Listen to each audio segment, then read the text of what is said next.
Welcome everyone to today's webinar sponsored by Cerkl and put on by Higher Ed 120, 3 secrets that increased alumni giving by 40%.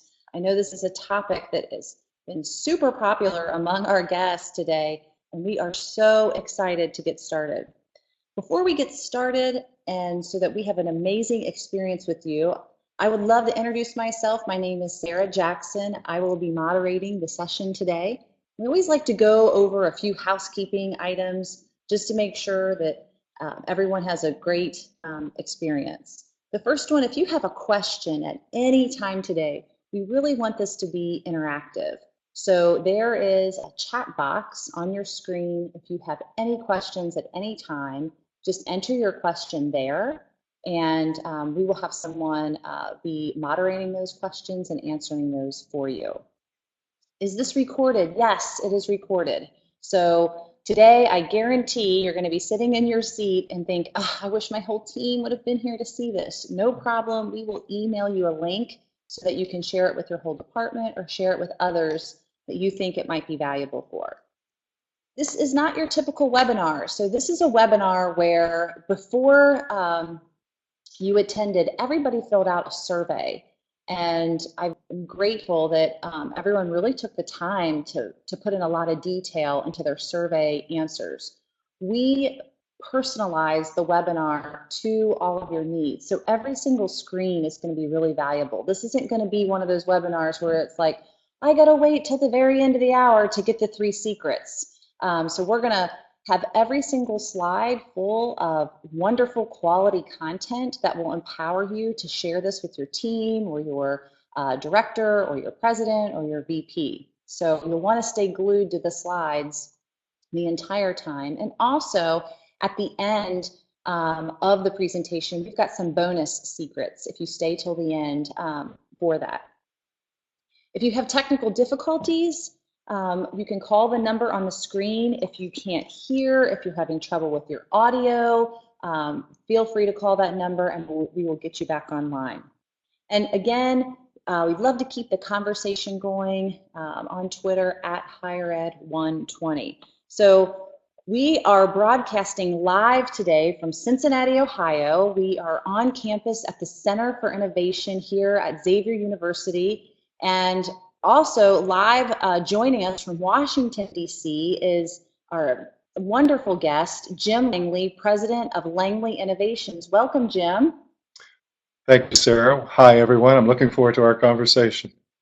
And we have the CEO of Cerkl here, Tarek Kamil. Welcome, Tarek. Thanks, Sarah. Thanks for having me on. All right. So we will first of all start with our guest. We want you to know we heard you. These were all of the responses from what are the issues preventing you from maximizing engagement and retention. So you can see on the screen collectively, and we had over 100 responses on this, that staff was number 1, time, money, and not knowing the current interest of my alumni or of my audience. So we heard you. This is kind of collectively what the pain points are of our audience today, and we are going to be addressing all of those.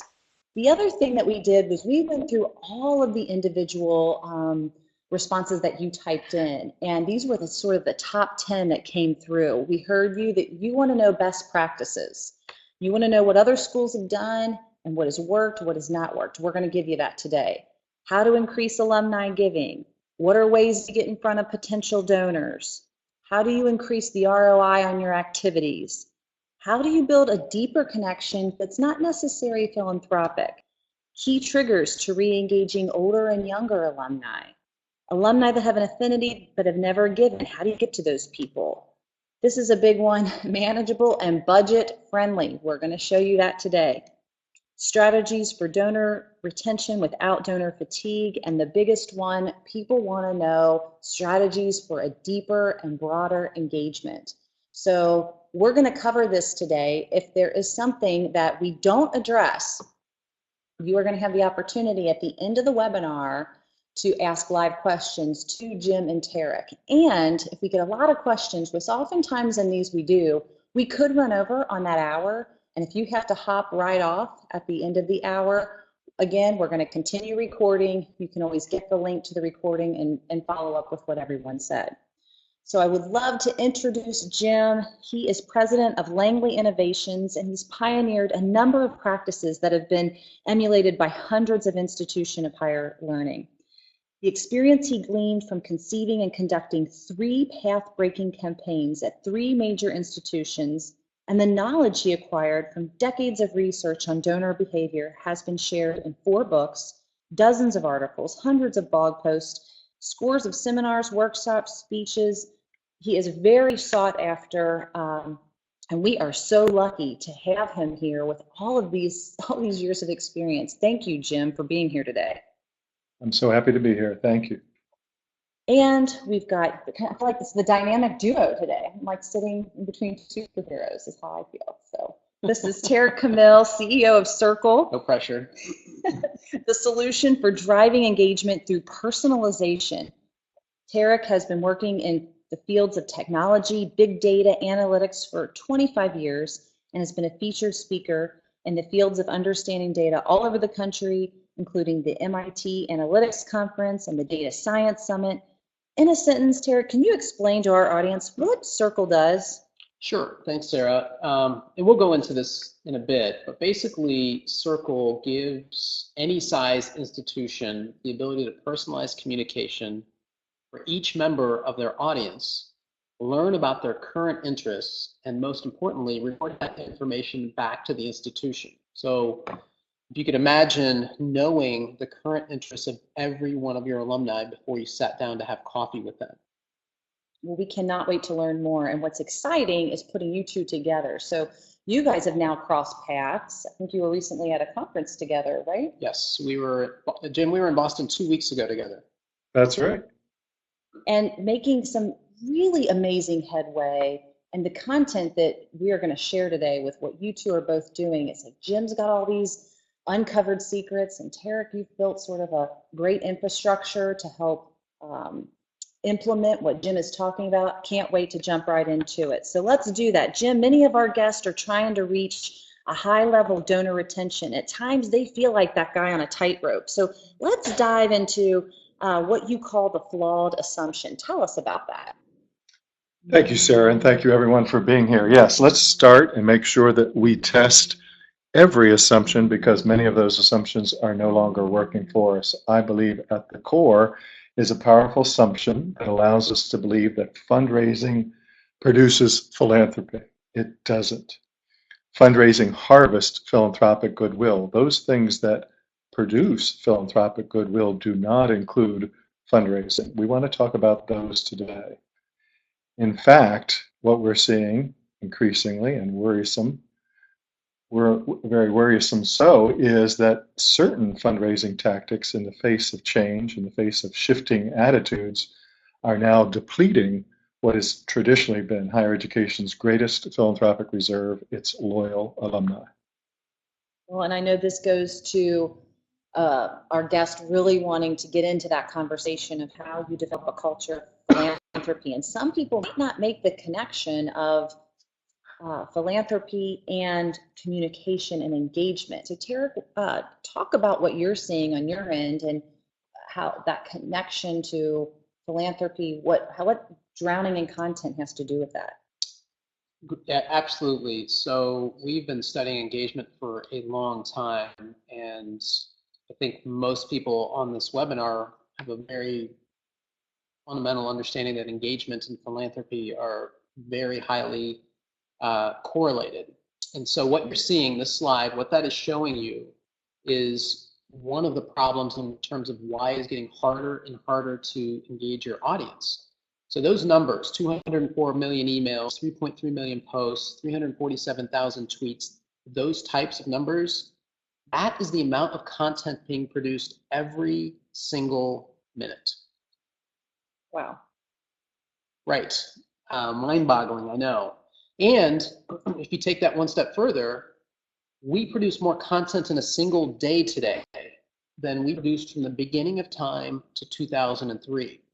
So if you are feeling that it is getting harder and harder to engage these people, you are right. There is more and more noise to cut through. Well, I know throughout this whole webinar, we're going to continually be making these connections between what Jim has uncovered and what you've uncovered. But let's hold that thought and jump back to Jim here. And Jim, let's talk about what you're seeing in the world of philanthropy. What's the latest stats you're seeing?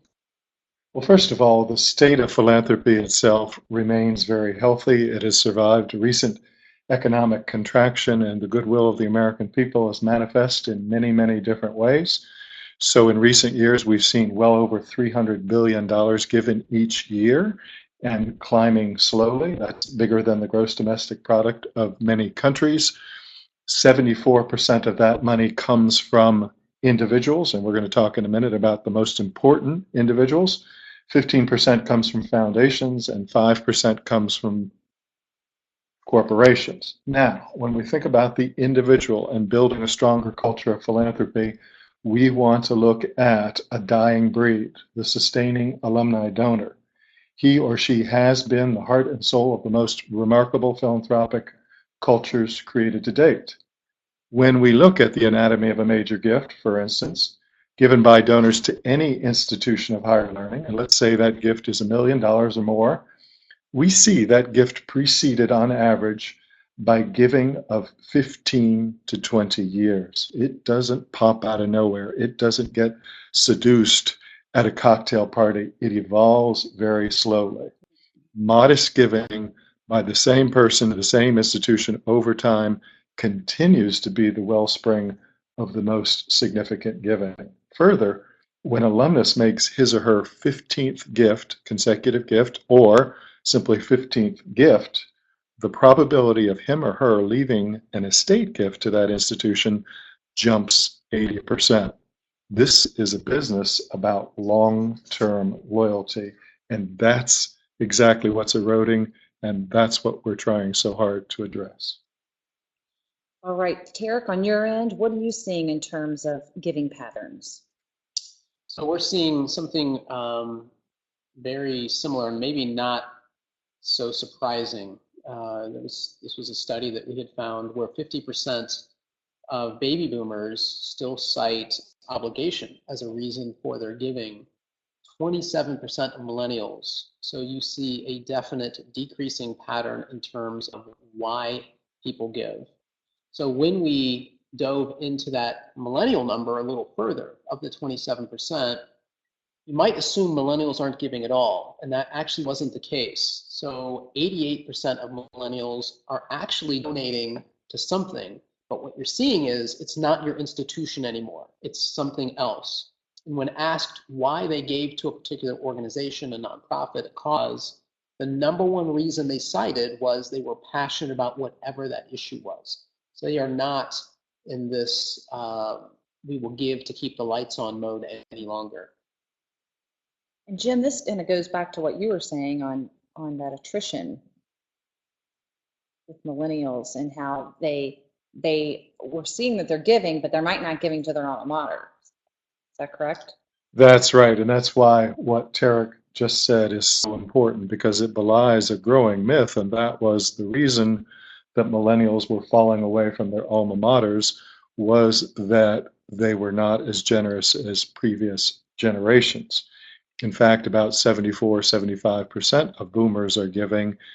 Millennials are giving at a higher percentage, but they're migrating away from higher education, and we have to change our tactics to make that happen. And fundamental to that is we've got to get beyond chasing dollars for dollars' sakes. We announce campaigns and dollar amounts. We put up the old thermometer and we keep talking about dollars. That is of less and less interest to millennials and to more and more discerning donors. We're learning. Well, and I know.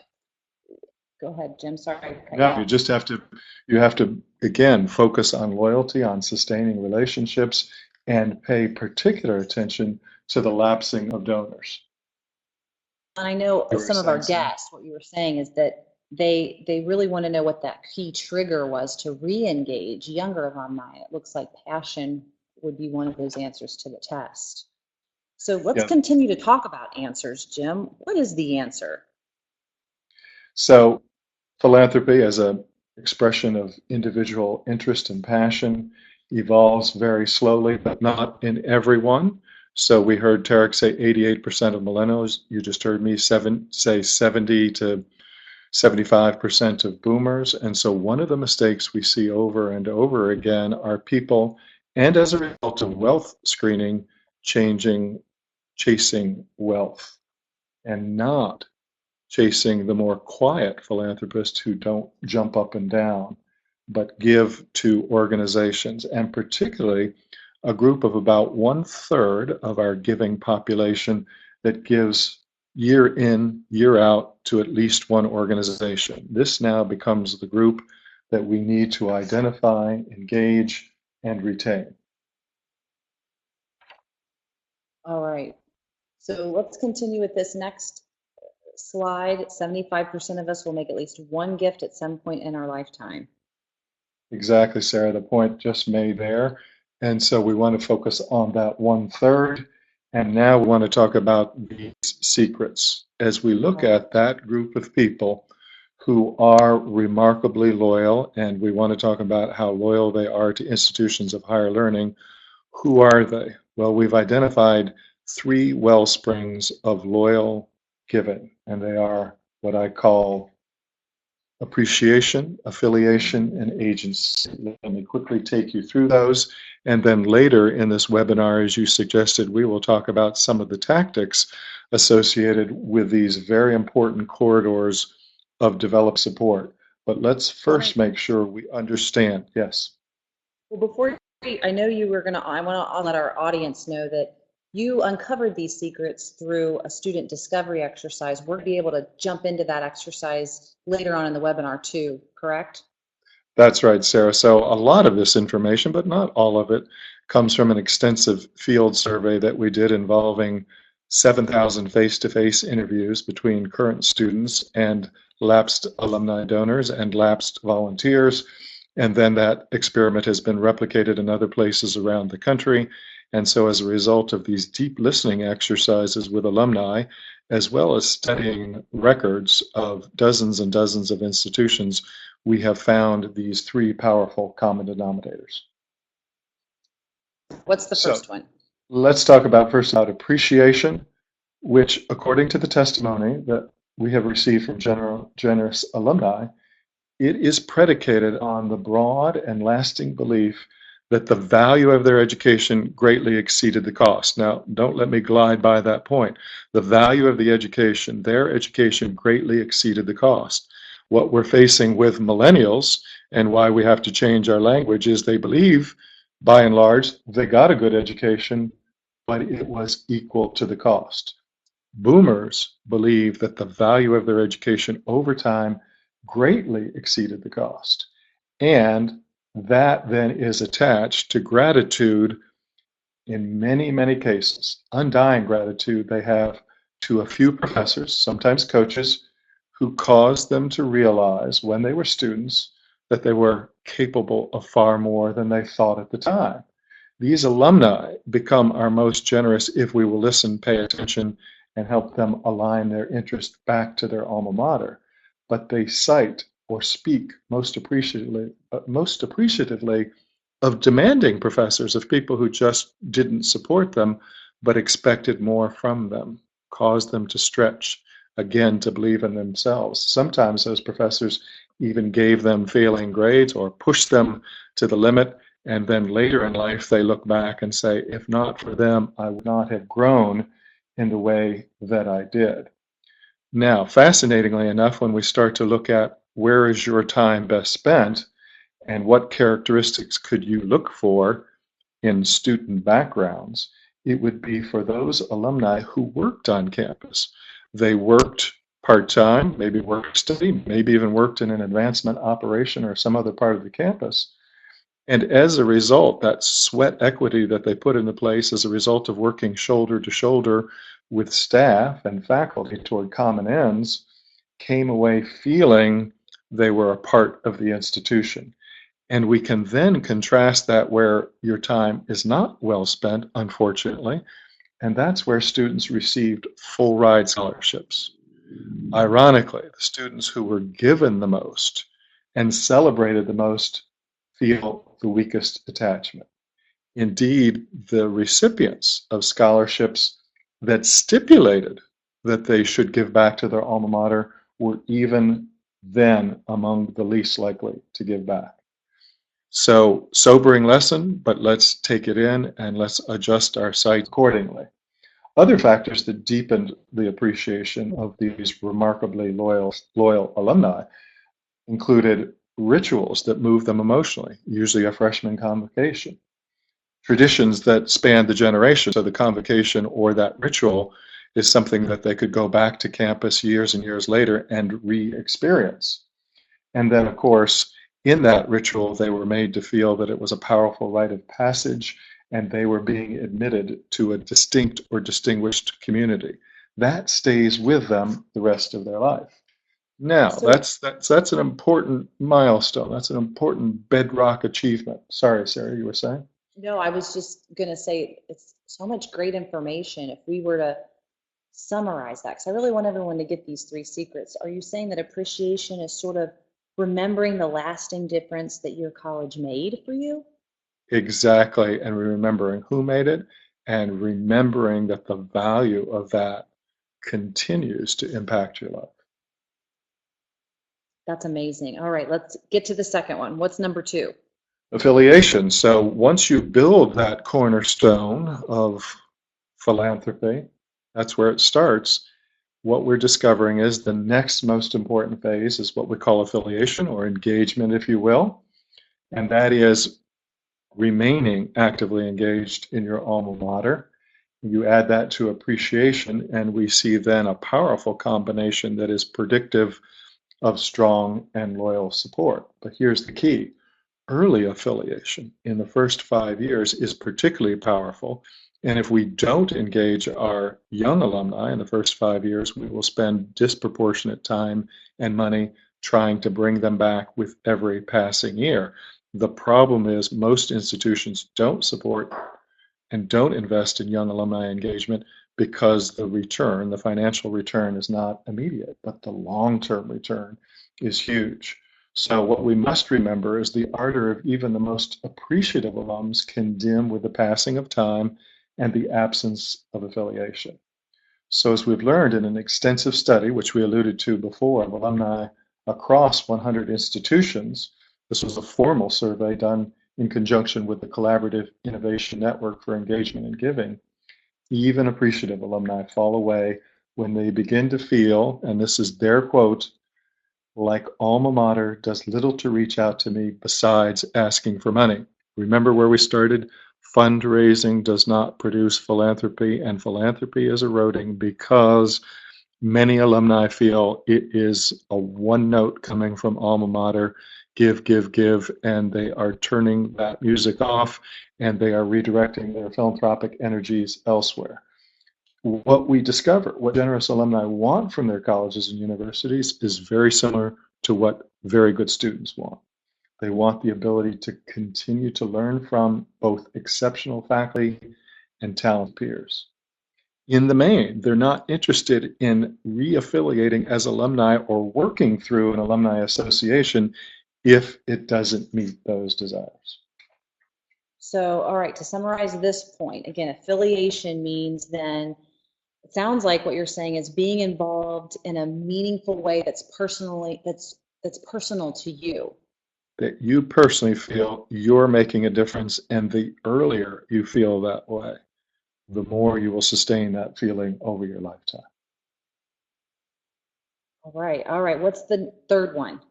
And the third one is agency. Now, this is now looking into the heart of philanthropic decision making. What do people give to? What messages resonate most with the most generous and loyal alumni? And this is a profoundly overlooked element. I call it agency, which is in the mind of the sustaining donor, a belief that he or she is not just giving to his or her alma mater, but through them to create a better world. That better world in their mind can be broadly conceived, such as believing their alma mater serves some of the great purposes of democracy, including widening the circle of opportunity, or serving as an engine of upward mobility. By the way, something I don't see in a lot of fundraising messages is reminding people of the core purposes of higher education in a democracy. Or it can be narrowly interpreted according to a particular profession. So let's take even that mild-mannered accountant who believes his or her alma mater is pioneering in advanced accounting practices and really leading the way in producing what accountants will need to be in the 21st century. So it's not, I'm just looking back and giving back. I'm giving to programs that are setting the pace, that are a wellspring of innovation. The element of agency, generally in combination with those other two, appreciation and affiliation, explains and reveals why these remarkably generous alumni give to colleges and universities with the largest endowments. That's the great irony. So it's not about need. We often hear this incredulous observer of this phenomenon say, well, why on earth would anyone give so much to a university that has hundreds of millions, if not billions of dollars in endowment? They don't need the money, is the statement they make. Well, in fact, the reality that they don't need money is a driving factor. They are not talking about need, they are talking how people can give through. And I think many of us can bring this home to our own personal experience if we think about, let's say, a loved one who has been afflicted by a terrible disease. And let's think about, maybe just for the sake of a narrative, cancer. And you make a vow to yourself that if you or that loved one survives that, you're going to devote a lot of your energy going forward and a lot of your philanthropy to helping others who are afflicted from that disease, because it's hit home and you know what it feels like. If you are of that mindset, you're not going to give to the medical center who says they most need the money.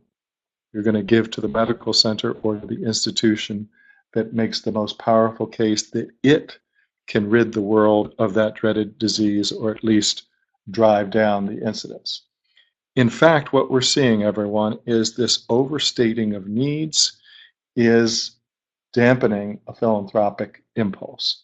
So imagine an institution charging, let's say, $35,000 or more, not an unusual number for many four-year institutions, while at the same time arguing to its urging its alums to give to an annual fund to, quote, keep the lights on, unquote. That contradiction of why didn't you factor the cost of electricity into a $35,000 bill, by the way, from alumni who we often say we taught them critical thinking skills.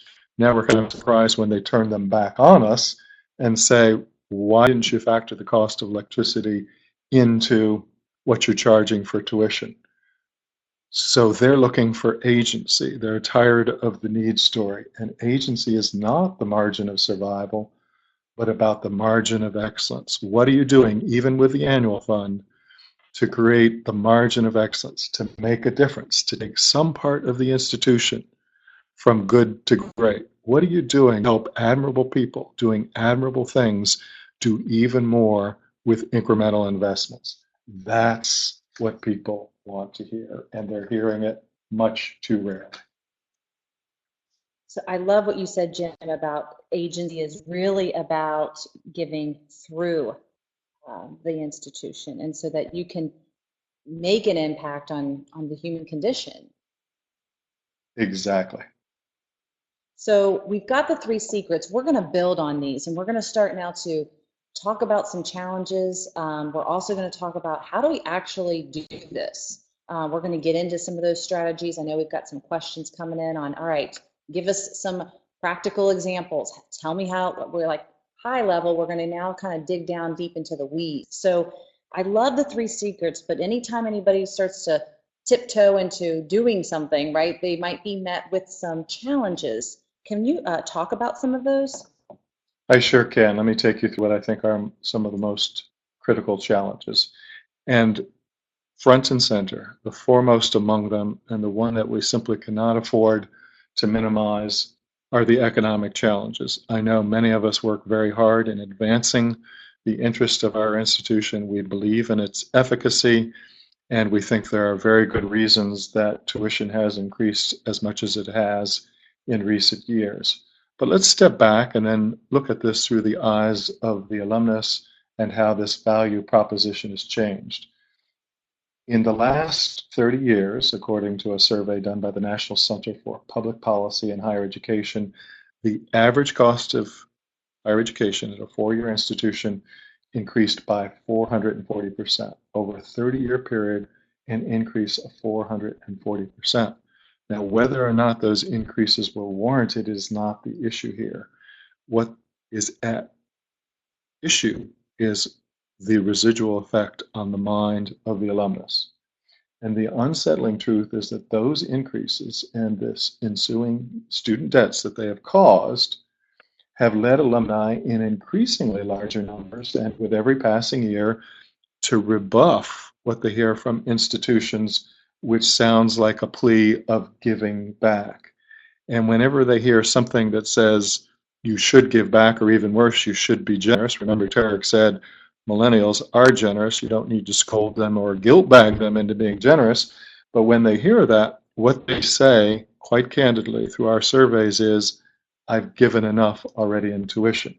So you have to meet them in a different way. You cannot keep talking about this notion of giving back, even if they're appreciative, affiliated, and believe in your potential. We have to change that dynamic. Well, and this is really the part of the webinar where it's like the cold glass of water to the face. So this is really an urgent plea. And Tarek, I know that you have seen similar challenges, and recently Higher Ed 120 published an article from your team, Winter is Coming. Talk about that.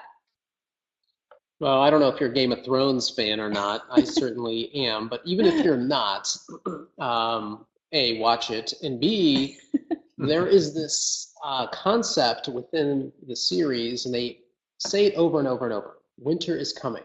You don't really know what that means. You just know, wow, I don't want to be around when it gets here. That does not sound good. That same concept is coming to higher education. So all the things that Jim has talked about in terms of statistics we're seeing, the trends we're seeing from baby boomers down to millennials, those are trend lines that are showing you this is where we're headed. The data that we're showing you in terms of the sheer amount of content that is being generated. So not only is their fundamental mission internally as a person different, they are also being bombarded with noise from outside sources. All of this is leading to this concept of winter. And so as an institution, you really have a couple choices. You can either pretend like nothing is changing, or you can prepare for the winter to be able to survive. And I was actually, when I was in Boston, I met with Harvard. And I showed them what we do. And you would think Harvard, with a probably $37 billion endowment, since we published the slide, I bet it's gone up by $600 million.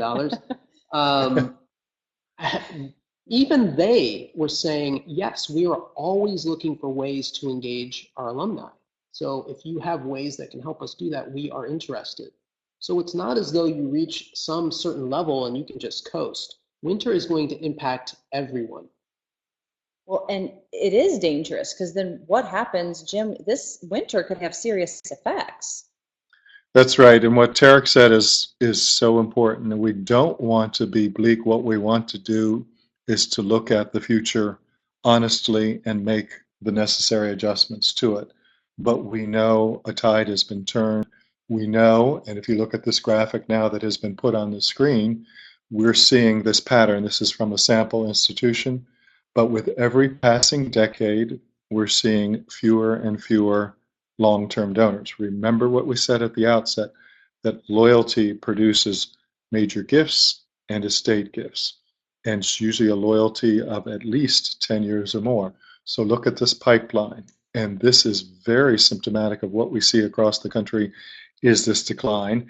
And then, of course, this is nested in a larger decline across the country, 22 years of decline in alumni participation, now to the point where less than 1 in 10 alumni are giving back.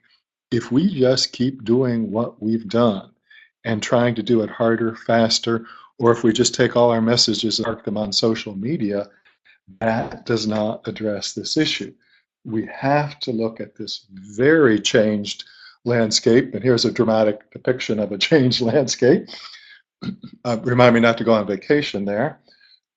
But in this context, what we're seeing is we've got to get past the perception of unrelenting fundraising. Now, I know many of us on this webinar work in environments where we're told more, be more aggressive.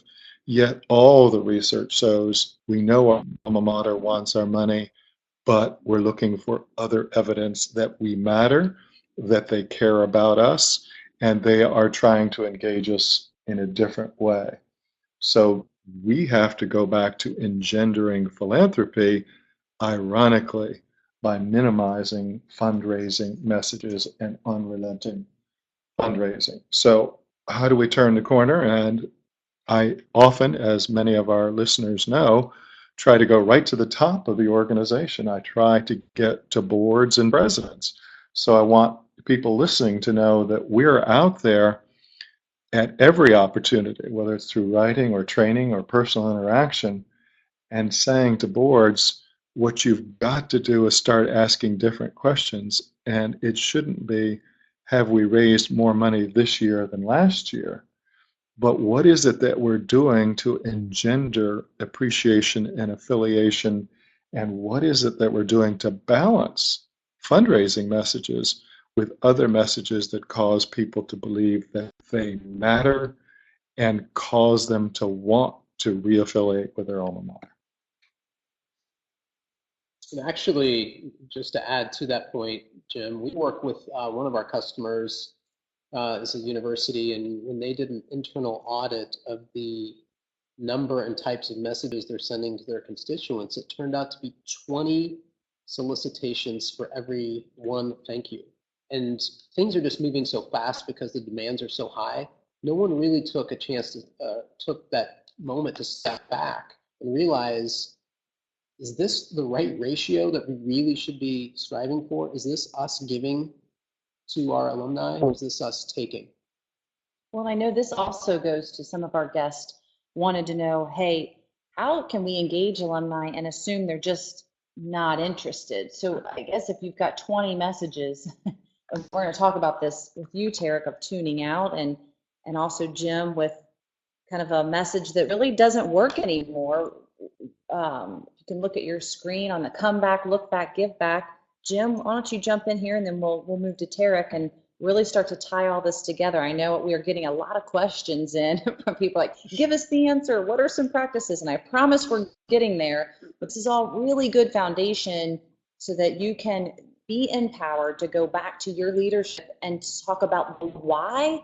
And then we're going to give you some really effective strategies on how to embed this very easy with your staff. So Jim, start us off.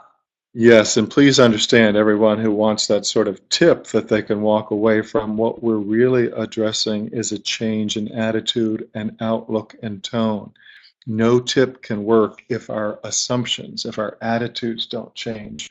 So we still see so many institutions in their messaging to alumni saying, in essence, come back, look back, let's look back on the days that you were here and give back. What they keep trying to tell us is, while that might be of some interest to me, you're not going to inspire my deepest levels of volunteer engagement or giving until you speak more to where you're going, why you're going, who you're serving, who you're helping.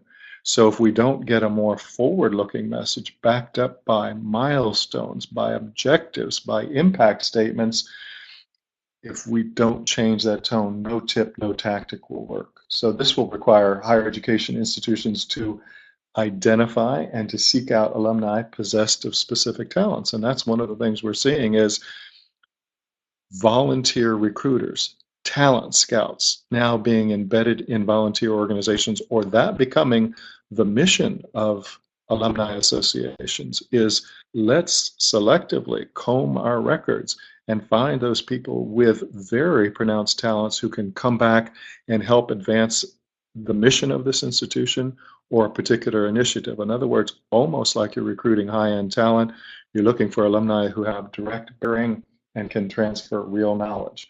So that's one example of not just trying to get legions of alumni back for social occasions, but get your most accomplished alumni back, accomplished in all walks of life, not just those that are the most remunerative, all walks of life, so that we can start massing talent around very important initiatives and projects that have difference-making outcomes. They're faulting us for not projecting a future and for not recruiting their talent and not driving toward goals that improve the human condition.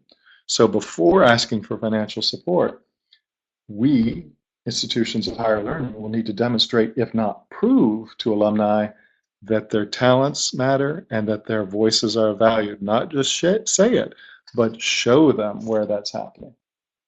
Well, I know, Tara, this idea of voices being valued and tapping into talents, I know that's what your team has built your platform on, really tying in the points of that agency and affiliation. And I know we're going to get into that because I know it's practical things that colleges can use and do and some tools you've built. But before we do that, I think it's important that this is where we really start to tie in all of Jim's findings with your findings, and that all of this messaging of come back, look back, give back, that it can actually have a backlash and do the opposite of what our guests are wanting to do, and it's disengaging alums rather than engaging them. Can you talk about that and what you're seeing?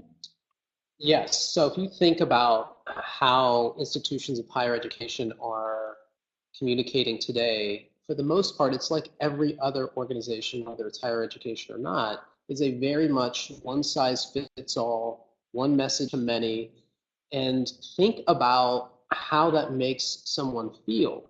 So this statistic that we're looking at is 75% of people are frustrated that content that they receive doesn't match their interests.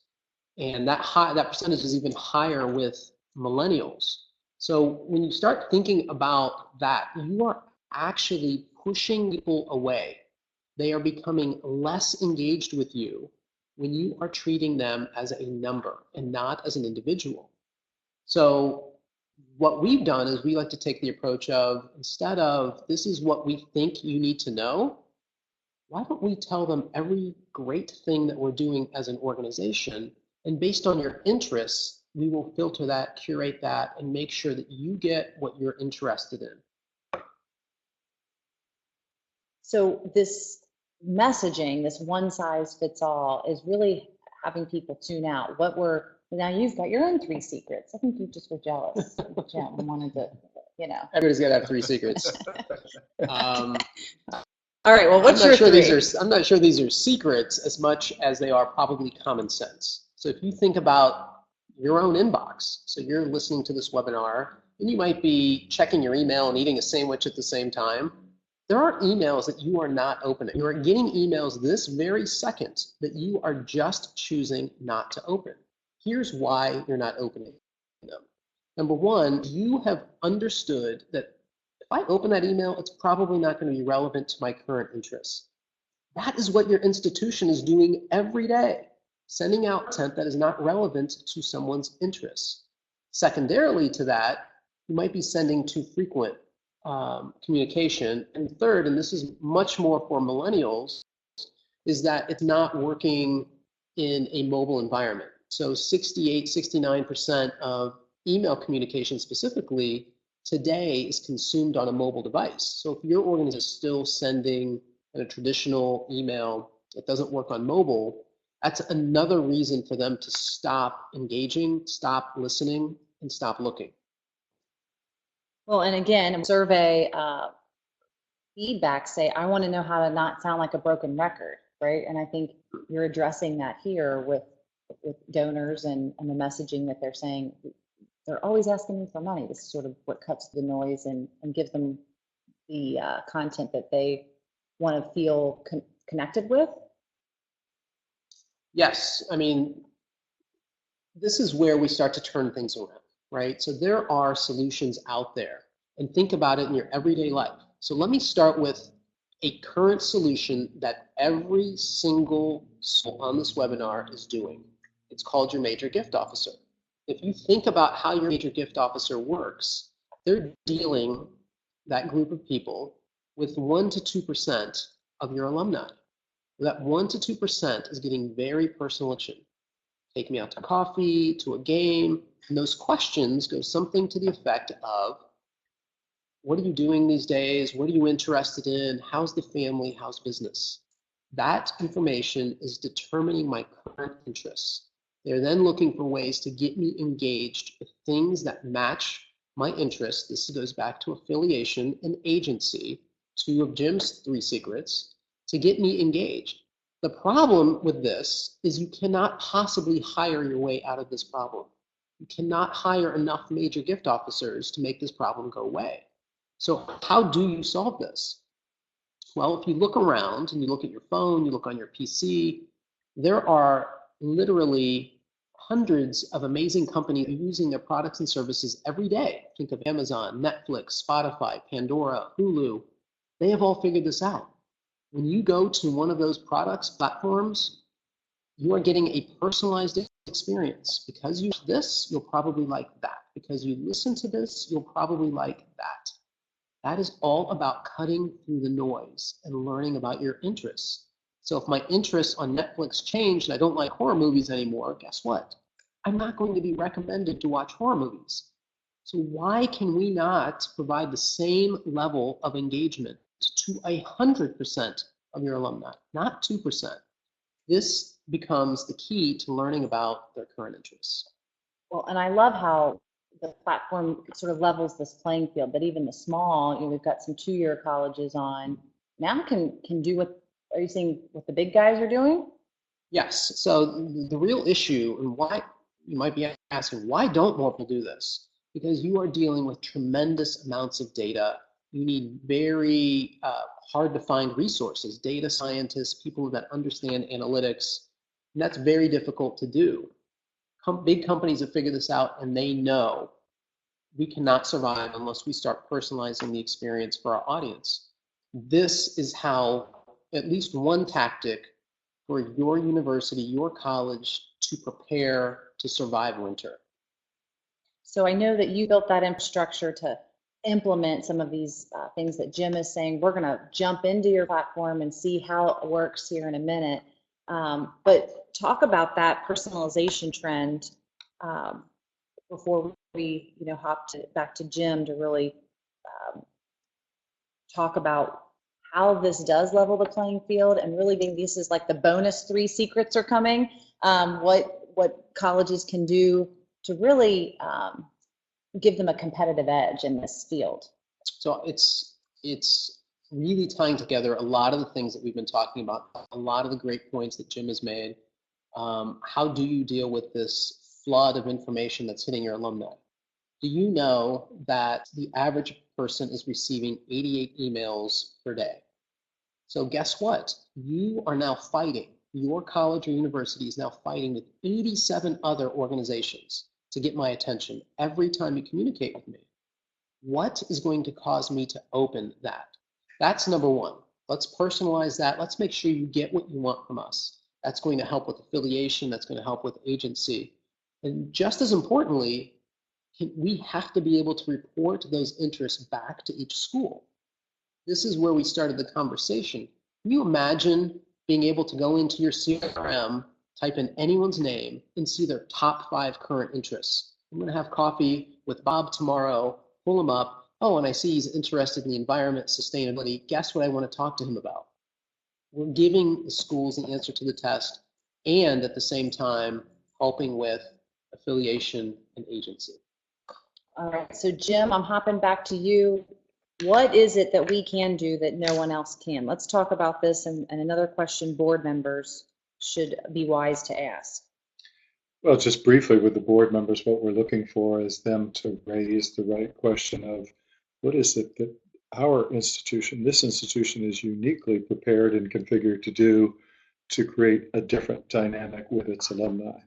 So we started this webinar by talking about increasing alumni participation by 40%. And of course, that alludes to the exercise that we mentioned earlier, the student discovery exercise at Georgetown, where in fact, after 3 years and 7,000 face-to-face interviews, those lapsed donors came back and their overall giving increased by 43%.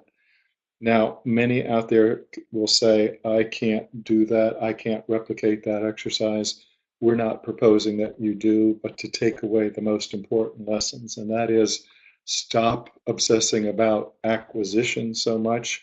In fact, scale back your aspirations when it comes to acquiring new donors, back up the truck and start working on the ones that you've lost, and particularly the ones you've lost in recent years who gave for several years or more. Now, as soon as I start talking about lapsed donors, people say, Libunds, Sibunds, oh, we do that every year. That's not what we're talking about. We're talking about changing the conversation. So one of the reasons that we are less successful in recapturing lapsed donors is that we go back and do the very thing, engage in the same fundraising techniques that caused them to lapse, or at least didn't prevent them from lapsing. So what we want to do is to change the tone, focus on lapsed donors, and start listening to them, not persuading them. So one way of doing this, or a catchphrase for doing this, is stop telling them what you think they should know about the institution. Learn more about where they are, and Tarek just told you how you can start to learn where their passions are, and say, well, if you care about the environment, if you care about science, if you care about medicine, let us work together.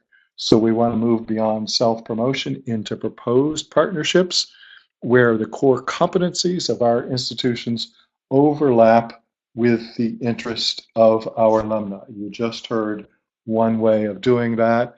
And then finally, believe it or not, as we learned with the student discovery exercise, anyone who's read about this, remember, we raised that amount of money. We showed a 43% increase by promising alumni they would not be solicited for a gift, only asking for time to interview them. So as a result of not being asked, those donors came back and gave at a level that was 43 higher than when they lapsed. So we come away with this simple 4-word mantra that needs to be now ingrained in our consciousness. When thinking about better ways of securing alumni support, we need to elicit more, solicit less, elicit more of their opinions, elicit more about where their passions are, elicit about where they're doing community work and service work, and show them how we are working toward common ends, not trying to get them to do our bidding. So when we think about how to re-engage alumni, let's say we want to look at our annual fund, it is through these techniques of polling as opposed to promoting, and by asking people, why have they given? Why have they given to us? What motivated them, or where else are they giving? These now become very, very powerful lessons. So in the next slide, we'll see what is, I believe, a very important summary point, and that is, before asking for financial support, institutions of higher learning, will need to demonstrate, if not prove to their alumni, that their talents matter and that their voices are valued. The way we get over this hurdle is by saying, we've polled through multiple means, including our annual fund call centers. We've listened. Here's what we've learned, and here's what we're doing about it. Not just, oh, you're valuable, we care about you, but this is what we heard from you, and this is what we're doing about it. When people hear their voices being played back by the leaders, then they become much more animated and eager to join. And remember, please remember everyone, that if we're going to learn from past experience and what drove down alumni participation, it was a feeling that we became involved in more and more status wars, that we wanted our alumni to give to help elevate our status in ratings, to be better than other institutions, to have more prominent faculty, to have more cognitively gifted students. And in fact, what they really wanted us to do, the best of them, because they were working in community, working in nonprofits, working with non-government agencies, was to become more service-oriented, to go back to fulfilling the purposes that institutions of higher learning play in a democracy. So another key point is to keep communicating that we are not asking people to elevate our status, but to help us better serve society and show where. So we're asking our leaders of organization to get past the tyranny of one-year results, to get past how much money have we raised this year, and get back to something that is far more fundamental, and that is, what is the state of our culture of philanthropy?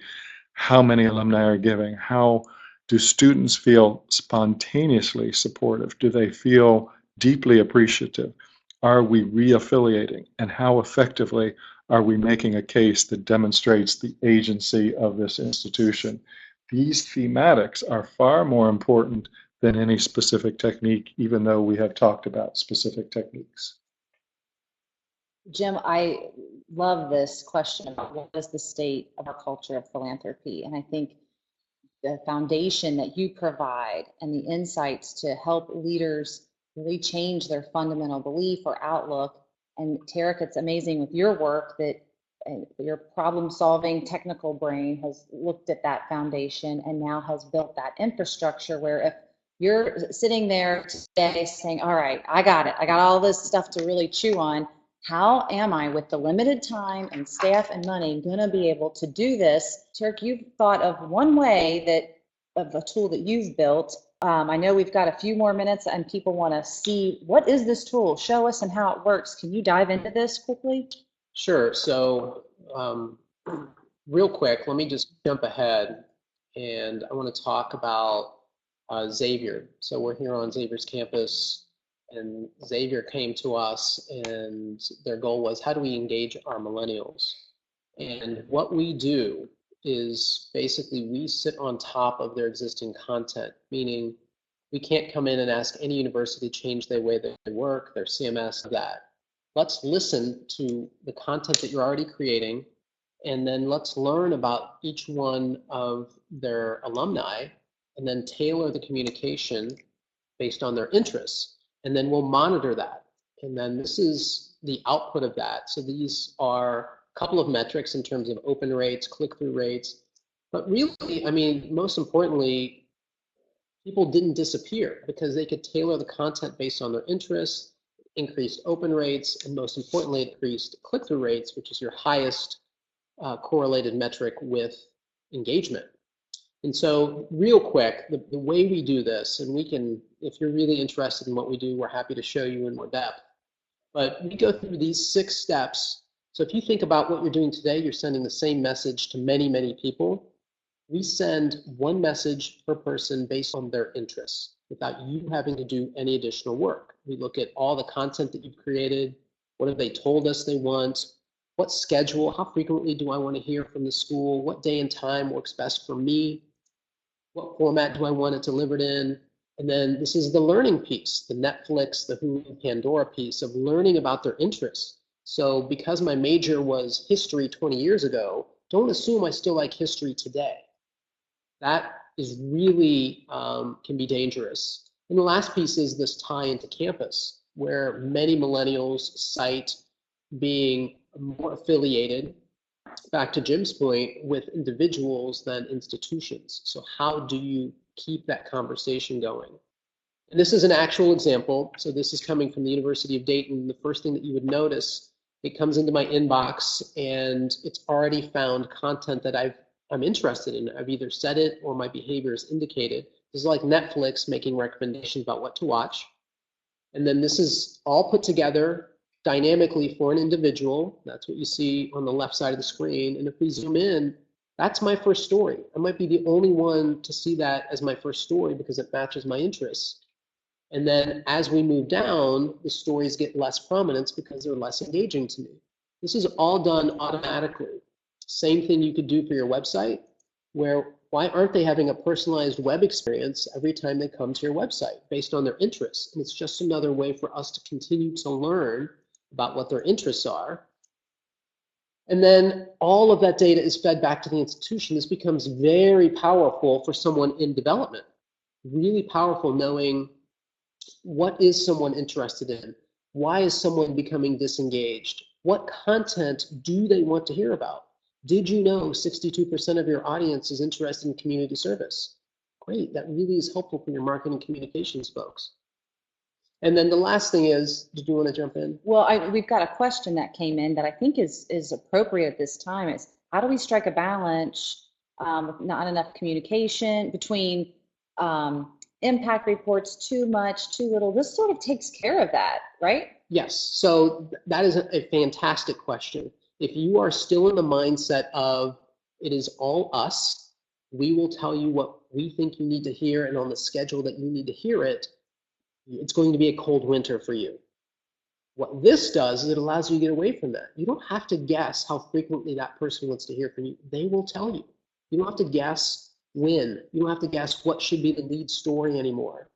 All of that is done per person. Automatically. Automatically. And they never have to design another newsletter again? Correct. We do all of that for them. And we take all those interests that we learn, and then we feed that back into your CRM, whatever you're using. So if you are in development and, wow, I would love to know the current interests of everyone I'm meeting with. And as their interests change, I want to be notified. That's exactly what we do. That becomes really powerful, and that ties exactly into Jim's point about affiliation. And Well, very again, very important on this point that Tarek just made very quickly is you don't send out an impact report for the whole institution. You send out targeted impact reports about what you did in areas that your alumni care most about. It is not one size fits all. It's let us tell you about the impacts that you care about, and that's far more effective. well, and I know our guests are talking about manageable engagement strategies. It sounds like this is sort of scaling that engagement process. Yes, you want all 100% of your alumni to feel like they have their own major gift officer. All right, so we've got lots of questions coming in. I know we've got one about content that I do want to get to, but I know we want to get to Jim's best practices as well. People have asked for this. Jim, give us sort of your top 5 best practices. Sure, I'll do this quickly, and I'm very appreciative of the questions and the involvement in this webinar. We're trying to get institutions to step back and look at what creates the conditions of philanthropy over time and to balance what they're doing in the name of fundraising. So we stress making a memorable experience when students first arrive, making that positive experience, that rite of passage. If you don't have a freshman convocation or first year convocation, please create one. Use it to talk about what distinguishes your institution, why you're so grateful to have young people joining it, and what you hope for them. The second is look at the incentives and rewards for your faculty to make sure that they're doing the very things that engender the greatest pride and affiliation over time, and that is stretching young people, creating rich experiential opportunities for them and encouraging them. Like a good coach, they set the bar higher, but then they show you how to jump higher. Third, let's attend to the emotional state of our students. I heard a statistic where half the women in higher education are suffering from low self-esteem or depression. If we don't address issues of belonging, of feeling wanted, of being cared for when students are students, it will be too late when they become alumni. Fourth, let's revisit our alumni practices. Our admissions practice. Let's revisit our admission practice to make sure that all things being equal, we're admitting students who are altruistic, who want to be a constructive force in their community. Let's not just stress cognitive giftedness. Let's look for young people who are truly motivated to make a difference in the world. And then finally, support those students. Take some risk. If we only invest in the narrowly cognitively gifted, the vast majority of our alumni feel as if the whole system is skewed to the people who are already so amazingly gifted that the institution doesn't have to do anything. Are we casting a wide enough net in terms of the students that we admit that they are reflective of the raw potential of this nation? When we get institutions to focus on those 5 factors, we see more appreciative alumni, more eager to affiliate, and more anticipatory about learning more about the institution's agency. All right, awesome. Tarek, what's your top 5 real quick? So number one is that you really need to stop guessing. So we've talked about this, and the more that you're guessing, the more likely that you are actually having the opposite effect of what you intend, in terms of you're pushing people away by not making them feel individualized. So that's number one. As if you're guessing, that's going to be a problem. Number two, personalization. Obviously, we've seen examples of that all around you. If you can't do that, then segmentation is better than doing nothing at all. And then behavioral learning. So this is how you keep up with someone's current interests. Watch their behavior. So if you can't do that, at least to do a survey on a regular basis, because that's better than doing nothing.